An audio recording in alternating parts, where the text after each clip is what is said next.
Assalamualaikum warahmatullahi wabarakatuh. Alhamdulillahi rabbil alamin.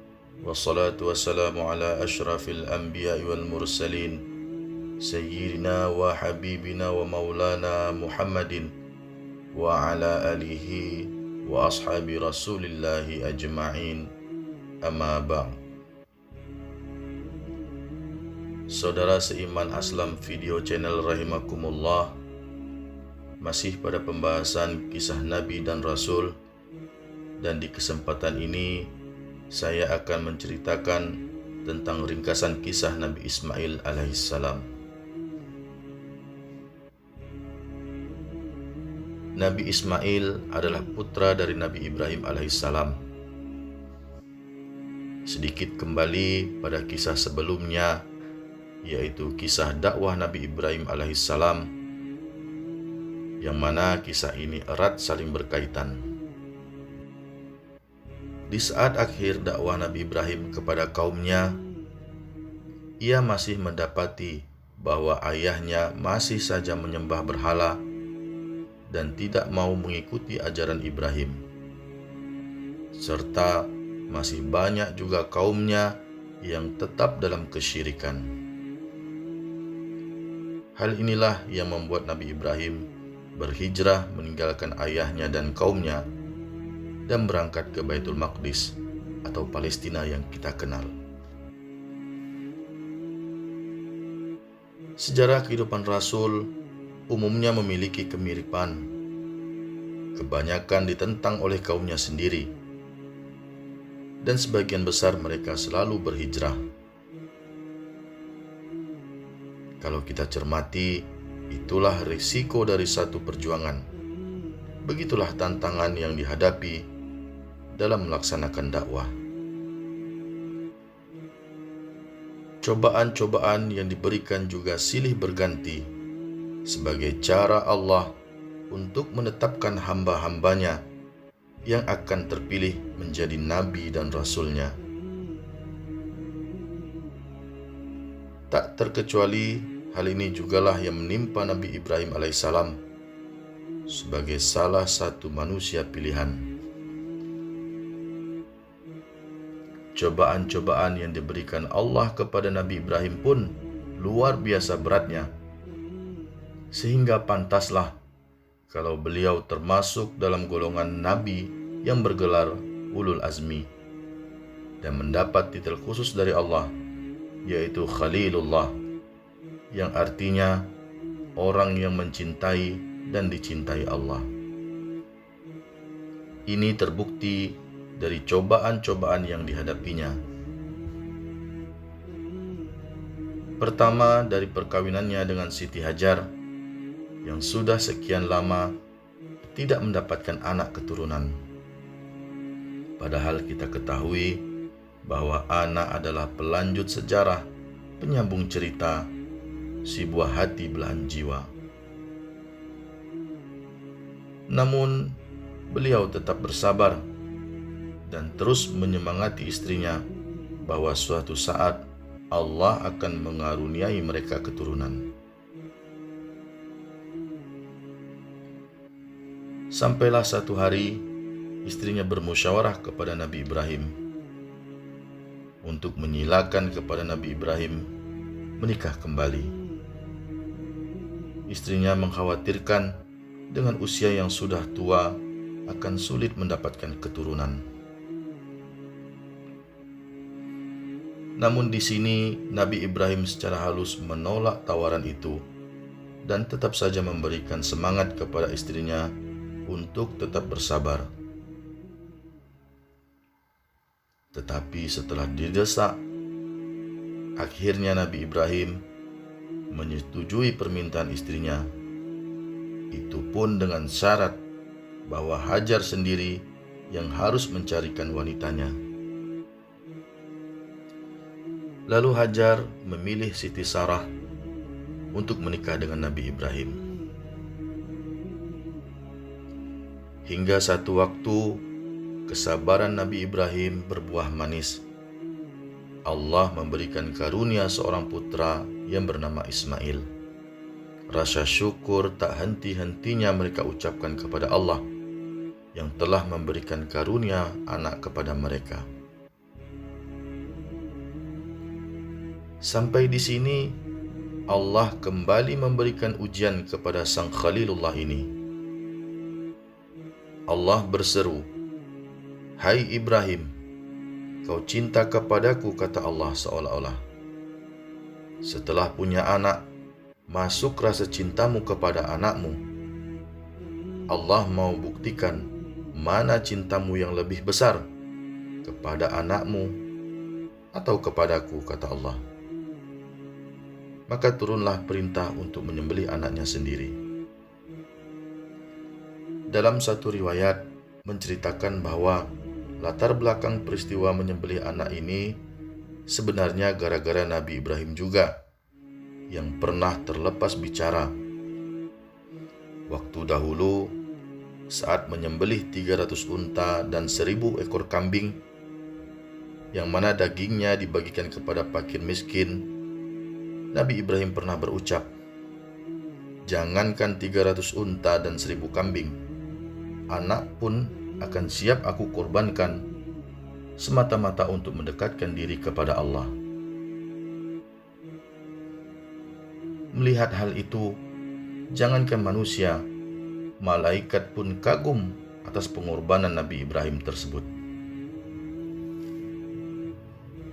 Sedikit kita telaah, itulah sifat manusiawi seorang manusia.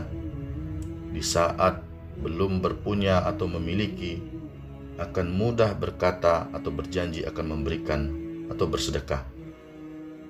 Namun jikalau Allah sudah memberikan sesuatu itu, akan berbeda kenyataan awalnya. Singkat cerita, setelah ucapan itu berlalu bertahun-tahun lamanya, dan di saat Ismail kecil sedang lucu-lucunya, Nabi Ibrahim lalu bermimpi tentang perintah dari Allah untuk membayar nazarnya. Karena ucapan dahulu Allah ambil sebagai satu nazar, yang walaupun Nabi Ibrahim sudah lupa atas ucapannya itu. Dalam mimpinya, Allah perintahkan kepada Ibrahim untuk menyembelih Ismail putranya sebagai pembayar nazar. Keesokan harinya, Nabi Ibrahim memikirkan tentang mimpinya itu. Apakah hal ini benar perintah Allah? Namun setelah mengalami mimpi yang sama berulang selama 3 malam, yakinlah Nabi Ibrahim bahwa hal ini adalah perintah Allah. Yang walaupun saat pertama bermimpi, ia masih ragu apakah Allah setega ini memberi perintah untuk menyembelih anaknya yang satu-satunya itu. Singkat cerita, bulatlah tekad Nabi Ibrahim untuk melaksanakan perintah Allah ini. Dan paginya, ia meminta kepada istrinya agar Ismail kecil segera dimandikan dan dipakaikan pakaian terbaiknya, karena Nabi Ibrahim hendak membawanya pergi. Walau sempat ditanyakan oleh Hajar tentang maksud dan tujuannya untuk membawa Ismail pergi, namun Nabi Ibrahim tidak memberitahukan kepergiannya itu. Lalu berangkatlah Nabi Ibrahim dan Ismail kecil menuju ke salah satu bukit di daerah Mina. Saat keduanya berangkat, iblis sibuk melihat hal itu. Karena kebiasaan iblis, jika seseorang akan beribadah, maka iblis tidak senang dan dipakailah segala cara untuk menggagalkan ibadah itu. Iblis tahu bahwa Ibrahim hendak membuktikan cintanya kepada Allah.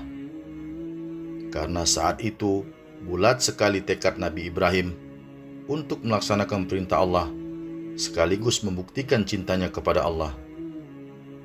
Cintanya kepada Ismail tidak bisa mengalahkan cintanya kepada Allah. Mula-mula iblis membisikkan kepada Nabi Ibrahim dan berkata, "Hai Ibrahim, lihatlah anakmu di belakang itu, yang masih kecil dan lucu. Apakah kamu tega menyembelihnya?" Namun Nabi Ibrahim tetap pada pendiriannya dan mengatakan bahwa ini adalah perintah Allah, dan terus melanjutkan perjalanannya. Merasa kalah menggoda Ibrahim, iblis kemudian mendatangi istrinya. Iblis berpikir, umumnya sifat wanita, yaitu terkadang perasaan, bisa mengalahkan pikirannya. Lalu iblis membisikkan kepada Hajar dan mengatakan, "Wahai Hajar, tahukah kau bahwa saat ini Ibrahim pergi membawa Ismail dengan tujuan untuk menyembelihnya, dengan dalih ini adalah perintah Tuhannya?" Sempat Hajar bertanya-tanya di hatinya, mengapa suaminya sanggup dan tega untuk menyembelih putranya. Namun setelah mengingat bahwa itu adalah perintah Allah, Hajar pun berkata kepada iblis, "Wahai iblis, jika ini adalah perintah Allah, jangankan anakku, diriku pun siap untuk disembelih." Maka gusarlah iblis. Namun yang namanya iblis tidak pernah menyerah begitu saja. Kemudian iblis mendatangi Ismail dan membisikkan kepadanya, "Wahai Ismail, tahukah kau bahwa sesungguhnya dirimu akan disembelih oleh ayahmu dengan dalih ini adalah perintah Allah?" Namun jawaban Ismail sungguh di luar dugaan iblis. Ismail mengatakan, jika hal ini adalah perintah Allah, ia siap untuk disembelih. Makin tambah gusarlah iblis. Dan di saat iblis ingin mengatakan sesuatu hal yang lain, lalu Ismail segera mengambil batu dan melemparkannya kepada iblis. Kemudian berkata, "Pergi wahai iblis, laknat terkutuk engkau." Dan diabadikanlah peristiwa ini oleh Allah dalam satu perbuatan di ibadah haji yang disebut jumrah atau melontar. Itulah awal permusuhan antara manusia dengan iblis. Memang dasar iblis, jika seseorang hendak berbuat baik, maka iblis akan datang dari 3 penjuru, dari bapak, dari anak, dan dari istri, sampai semua tujuannya tercapai. Singkat cerita, sampailah mereka di bukit yang akan dituju. Berkatalah Nabi Ibrahim kepada Ismail putranya tentang perintah Allah yang melalui mimpi itu untuk menyembelih Ismail. Dan Ibrahim berkata kepada Ismail, "Wahai anakku, sesungguhnya aku melihat di dalam mimpi aku menyembelihmu. Maka bagaimana pendapatmu?" Quran Surah As-Saffat ayat 102. Apakah harus kita kerjakan perintah Allah ini? Namun di luar dugaan Nabi Ibrahim, jawaban Ismail sungguh luar biasa. Ismail berkata, "Wahai ayahku, kerjakanlah yang diperintahkan Tuhanmu. Insya Allah, engkau mendapatiku sebagai orang-orang yang sabar." Quran Surah As-Saffat ayat 102. Perhatikanlah jawaban si anak. Ia mengetahui bahwa ia akan disembelih sebagai pelaksanaan perintah Tuhan. Namun ia justru menenangkan hati ayahnya bahwa dirinya akan bersabar. Itulah puncak dari kesabaran. Disinilah peristiwa haru itu terjadi.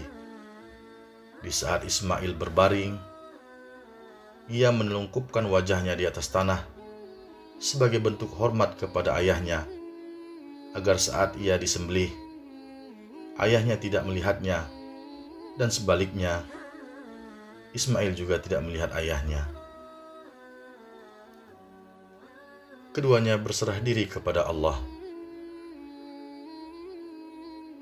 Kemudian di saat Nabi Ibrahim mengangkat pisaunya sebagai pelaksanaan perintah itu, Allah berfirman, tatkala keduanya telah berserah diri dan Ibrahim membaringkan anaknya atas pelipisnya, nyatalah kesabaran keduanya. Quran Surah As-Saffat ayat 103. Pada saat pisau siap untuk digunakan sebagai pelaksanaan perintah, Allah Subhanahu wa Ta'ala memanggil Ibrahim, "Wahai Ibrahim, selesailah ujiannya." Dan Allah menggantikan Ismail dengan suatu kurban yang besar. Peristiwa tersebut kemudian diabadikan dan diperingati sebagai hari raya kurban, yaitu hari raya yang mengingatkan kepada mereka tentang Islam yang hakiki yang dibawa dan diamalkan oleh Nabi Ibrahim dan Ismail. Inilah cara Allah dalam menguji hambanya. Seberapa besar cinta Nabi Ibrahim kepada Allah. Setelah ia mendapatkan putra Ismail, Allah mengujinya. Cinta mana yang lebih besar, kepada Ismail atau kepada Allah? Dan Ibrahim telah membuktikan cintanya kepada Allah. Itulah cinta yang sesungguhnya, bahwa cinta akan terasa indah jika telah melalui cobaan dengan memperlihatkan pembuktian. Sungguh cara yang indah bagi Allah untuk menguji hambanya. Demikian ringkasan kisah Nabi Ibrahim alaihissalam. Hikmah yang bisa kita petik dari kisah di atas adalah: hikmah pertama, keluarga Nabi Ibrahim patut dijadikan teladan karena ketaatan dan kepatuhannya dalam menjalankan perintah Allah. Hikmah kedua, ketaatan dan kepatuhan Nabi Ismail terhadap perintah Allah dan orang tuanya mencerminkan kepribadian anak yang soleh yang patut dijadikan teladan. Dan hikmah yang terakhir, perintah penyembelihan Ismail mengandung hikmah bahwa Allah mengajarkan tentang berkorban, agar manusia senantiasa saling peduli dengan yang lainnya. Semua yang benar, kesempurnaan adalah dari Allah dan milik Allah. Kesilapan, kekurangan, dan kesalahan adalah diri saya pribadi sebagai hamba yang lemah. Akhirul kalam. Assalamualaikum warahmatullahi wabarakatuh.